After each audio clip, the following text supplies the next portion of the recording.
Hi viewers, welcome to my channel Sangsha vlogs. இன்றைக்கி இட்லி தோசைக்கு தொட்டுக்கிறதுக்கு ஒரு ஹோட்டல் டேஸ்ட்டில் சாம்பார் எப்படி பண்ணலான்னு பார்க்கலாம். வாங்க. ஃபஸ்ட்டு ஒரு அடுப்பில் குக்கரை வச்சு எண்ணெய் ஊற்றி எண்ணெய் காஞ்சோன்னே கடுகு வெந்தயம் போட்டு தாளிச்சிட்டு ஒரு பெரிய வெங்காயம் ஒரு பெரிய தக்காளி போட்டு லைட்டாக வதக்கி விட்டுக்கலாம். அடுத்ததாக 50 கிராம் துவரம்பருப்பு 50 கிராம் பாசிப்பருப்பு போட்டு 1/4 ஸ்பூன் மஞ்சள் தூள் போட்டு தேவையான அளவு தண்ணி ஊற்றி 3 பச்சை மிளகாய், ஒரு பீஸ் பரங்கிக்காய், ஒரு பெரிய கேரட், 20 சின்ன வெங்காயம், ஒரு பெரிய வெங்காயம், 2 தக்காளி எல்லாத்தையும் போட்டு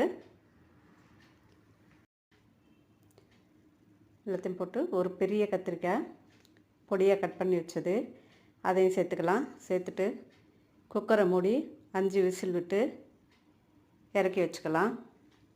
அடுத்ததாக ஒரு சின்ன கடாய் வச்சு 1 டேபிள் ஸ்பூன் வெந்தயம்,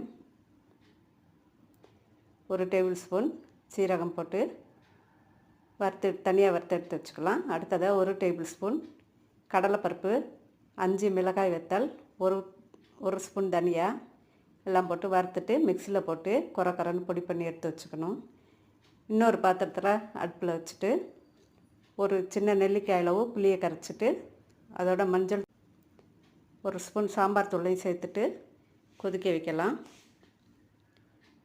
அதுக்குள்ளே குக்கர் வெந்துடுச்சு, நல்லா மை மாதிரி கரைஞ்சிருக்கு பாருங்கள். அந்த மாதிரி எடுத்து வச்சுட்டு இப்போ குக்கரில் கொதிக்கிற குழம்புல பொடி பண்ணி வச்ச பொடியும் சேர்த்துட்டு ஒரு 2 நிமிஷம் கொதிக்க வச்சுட்டு கொதித்த பிறகு அதையும் எடுத்து இந்த வேக வச்ச பருப்போடு கலந்து விட்டுடலாம்.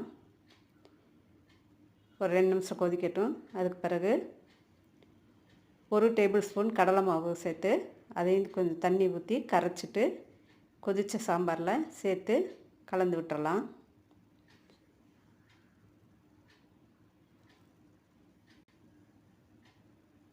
இப்போ எல்லாம் சேர்ந்து ஒன்றா ஒரு கொதி வரட்டும். கொஞ்சம் லைட்டாக பொங்கி வரும்.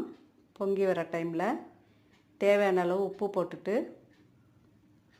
பொடியாக அரிஞ்சு வச்ச கொத்தமல்லியும் சேர்த்துட்டு கடுகு சீரகம் எப்படின்னு தாளித்து மேலால் போட்டுடலாம். அவ்வளோதான். இது ரொம்ப ஹோட்டலில் இருக்கிற மாதிரி டேஸ்ட்டாக இருக்கும் சாம்பார். செஞ்சு பாருங்கள். வீடியோ பிடிச்சிருந்தால் சப்ஸ்கிரைப் பண்ணுங்கள், லைக் பண்ணுங்கள், கமெண்ட் பண்ணுங்கள். Thanks to all.